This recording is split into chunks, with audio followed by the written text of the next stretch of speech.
Hey guys, I'm Saba and I'm back with 15th format because I think I can make very educational videos.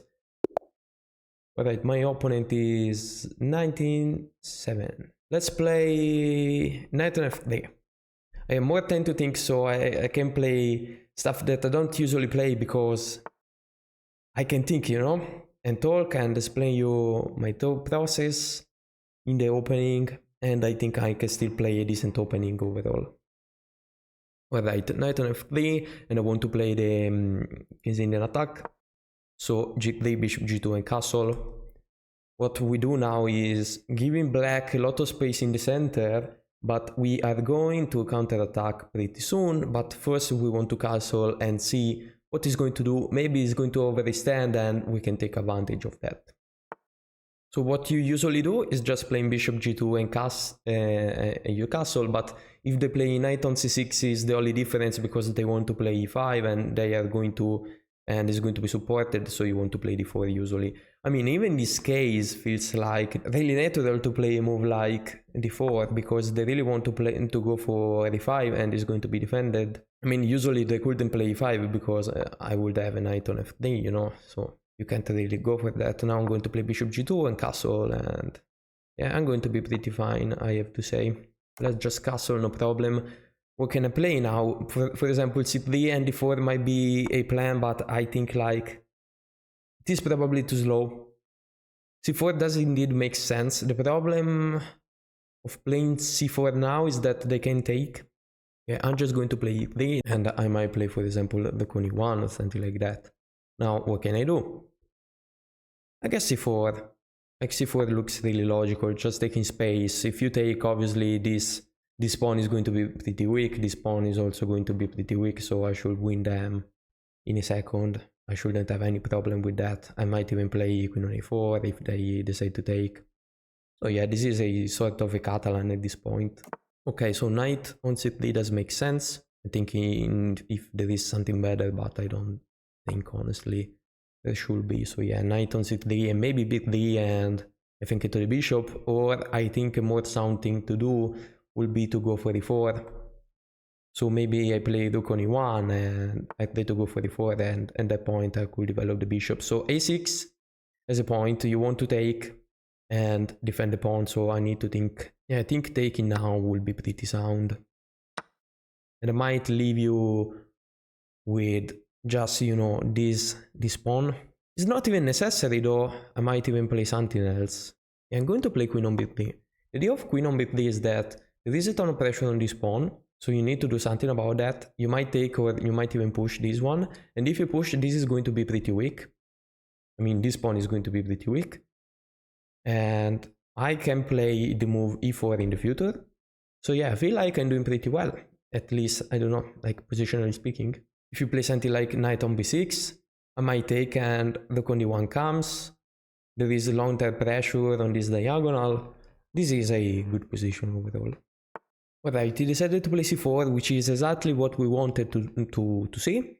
And now what I can do is just playing queen c2. Queen c2, we have also pressure on the king side, and I still threatening to play this. So yeah, the position is looking pretty good, I have to say.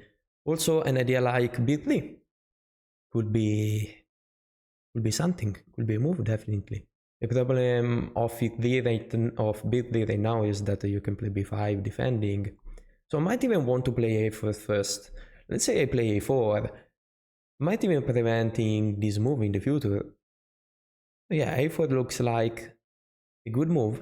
Another thing to do will be bishop on d2, or even rook on e1. Rook on e1, I push. Although I don't really love the idea of pushing right now, maybe in the future, because at that point we'll have this isolated pawn. Alright, and they played b5. Now b5 looks sus, I have to say. I don't like b5. b5 you open this. And I'm thinking about something like knight on g5. What is the idea of knight on g5? Knight on g5, this attack twice. Let's say you defend. I'm going to take with the bishop. Let's say bishop take, I take with the knight. The knight cannot take, because this will be checkmate. So let's say I play this, and you play h6. I'm going to take, still the knight cannot take, you take. I'm going to take, for example, the bishop with check. And then I'm going to win the rook. Yeah, I feel like it works. Let's go for it. Knight g5. Knight g5 just punishing the fact that he played b5, opening this diagonal. I don't know, right now I feel like I have a ton of pressure and it's not easy to deal against all of this pressure. Probably there is a defensive move, but I don't think it's going to be incredibly strong. Also considering that I have this tactic once again. And if you play bishop on b7, I guess I'm going to take with the bishop, because let's say I take with the knight. I don't feel like that makes a ton of difference. I probably saw something before, but now I don't see it. Maybe it's like you play this, I take with the knight, you play h6. The fact is that I can take with check. So like it's not scary, still going to win a piece. So as you can see, the Catalan or the Keynesian attack can be pretty tricky. They are definitely difficult to play against. Alright, bishop on b7, which is sensible. What to do now? Can I take with the bishop or with the knight? Okay, maybe taking with the knight is trickier. Let's say I take with the knight, you play this wins. I take with the knight, you cannot take with this, obviously, it's checkmate. I take with the knight, and let's say this. I take, rook is hanging, you just move the rook. I move and life goes on. I mean, I win this pawn, which means I win. In close position like this, if you win a central pawn is winning, obviously. Really easy to win, to be fair. Yeah, and I don't think he has an in-between move, because I can still take with check anyway. Let's say I take with the bishop. This will be different, because now the rook wouldn't be hanging. Yeah, I'm going to take with the knight, because it feels trickier. But I'm not sure this is the best move. It's definitely winning, but I don't know if taking with the bishop would have been better. Alright, he decided to take. Yeah, this should be quite easy to win. Once again, you cannot take the bishop because it's checkmate, the rook is under attack. That's why probably taking with the knight was better. I mean, at least for this line, because now you have to waste the time moving the rook somewhere. After that, I'm going to slide the bishop back. You can attack my knight, I don't care. And I am going to have all the space in the world in the center, which is absolutely winning. I mean, I'm just going to take all the space possible and easily win this game. After you win a pawn, as I said, it's not a big deal to win a game in a close position like this. Alright, this is just wrong, because you lose an exchange. I don't see what is the punish, to be fair. If queen take, maybe to my knight is grabbed somewhere, but I can just play knight on h3. So yeah, my knight is not grabbed, and not only won a pawn, I also won the exchange right now, so it's even easier to win. Now, I would love to play e4, for just, you know, blocking the queen. So I'm going to play rook e1 probably. I could even play queen d1. But yeah, I don't see the problem with rook on e1. Not getting mated anyway, even if you play such a move. I could even play queen on e2, just trading pieces. I have no problem in a position like this. Even if you play knight on e4, for example, there is still queen on e2, then to trade pieces. And if you don't trade pieces, I mean, who cares? I'm just getting in the position. I develop the knight on a better square. Well, this is obviously a move that has to be played, because the queen was pretty annoying. Now I think we are avoiding this problem. I'm going to defend the knight with the king. There is no problem. If you attack the knight, I just move. Move the knight somewhere. I have queen on f3. If you give me a check, I have f3 or queen on f3. Most importantly right now, I'm threatening to play the move e4. And if e4 is played successfully, I think I shouldn't be scared about anything. Alright, move the king, which, I mean, I don't know what that does. I mean, if this is the idea, this is the wrong one. Like, it is not a good idea, because you are allowing this. I'm taking a ton of space, and I might even start to attack your king. Like, you play this, but you have absolutely zero time to play rook on h8 and push. It is really, really too slow. So before going for the plan, you also need to consider what your opponent wants to do. If you see this, you can understand that a plan that requires at least 3 moves to do something and is not even that scary is not going to work. Because I mean, every move I play comes with tempo. It's not that you can play whatever you want now. Everything comes with tempo. So I could even play this. You play this, and with late queens, looks pretty good for me. The knight is not going anywhere. I mean, might have this square, but after I play this, if you don't trade queens, I'm going to trade queens. Obviously, if you push, we can just take the knight. Really not that scary. I could even play f4, because I see that f5 will be amazing. I play this, you play this, this is weak. I play this, you take, I can take with the knight. It's true that my king will be weaker, but I don't really care because it doesn't have a clear way to attack it. So yeah, f4 has to be an incredible move. And let's say you play f5, I'm just going to take with check. The queen is hanging, so you need to be careful. Yeah, my opponent designed is +4, but even more if you let Stockfish think it's going to be more. As I said, after you win the central pawn and your upper pawn, there is nothing to do, you're going to win pretty fast. Alright, this is the accuracy.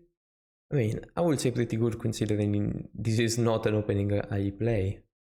So, let's see what happened. This is theory, I mean, this is sound at least. Yeah, I just castle. And now we get, I think, a sort of a Catalan position. What I should do in this position apparently is to play c4 and I will be already +1. I was scared about c4 because you can just take and after the knight take. Oh, because you don't take this, okay, I get it. You take this. If pawn take, you don't have this problem, and if knight take... Oh, okay, apparently you take with the queen. Yeah, okay, I missed that idea. So you see, this is something that comes with experience. If I was used to play this, I definitely would have played c4 without even thinking. C4, if it works, is way better than playing e3. I agree on that, obviously. Now I played c4 because now I don't have that problem. And I just decided to add some pressure. Obviously, taking was the best thing to do because now our opponent is left with this huge weakness. It's not even necessary to take because you can take with the knight and have a strong piece. We can just wait. And yeah, I thought queen on bit was a pretty good move. I still think it is. Apparently bit was better. But yeah, queen on bit is not easy to face. The best move is c4, but after you play c4, which is what I actually wanted, this is pretty weak.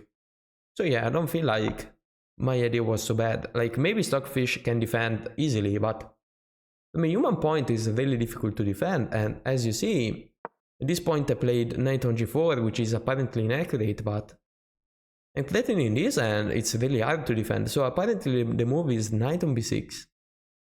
What if I take? Knight b takes. I take, rook is hanging. Oh yeah, queen take is not checkmate, that's stupid. Okay. Now I see. Yeah, although it wasn't easy to find. I didn't see that move, to be fair. And now, yeah, knight take is obviously a move that works. And as I said, after you win this pawn, you win everything. This was inaccurate, obviously. We can just take the rook and go back.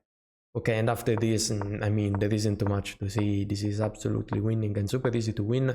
We can just take space and we are going to win in a second. Yeah, this looked risky, but was in fact the best move.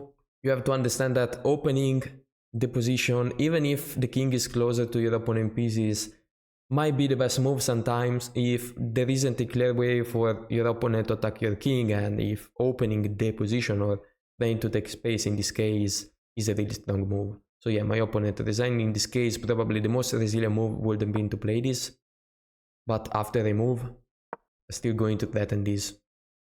And this is absolutely over. After you lose control in the center, there is nothing you can do. So yeah, I think this was a pretty good game. Let me know in the comment if you liked it, and I'm going to bring more games like this. Probably I'm going to play other openings. I mean, if I have time to think, I can definitely play other openings. I'm not going to play new openings if I have 10 minutes, because I have to spend like I not to lose in the opening. So yeah, that doesn't make a ton of sense. So that's it for today, guys, and see you in the next video.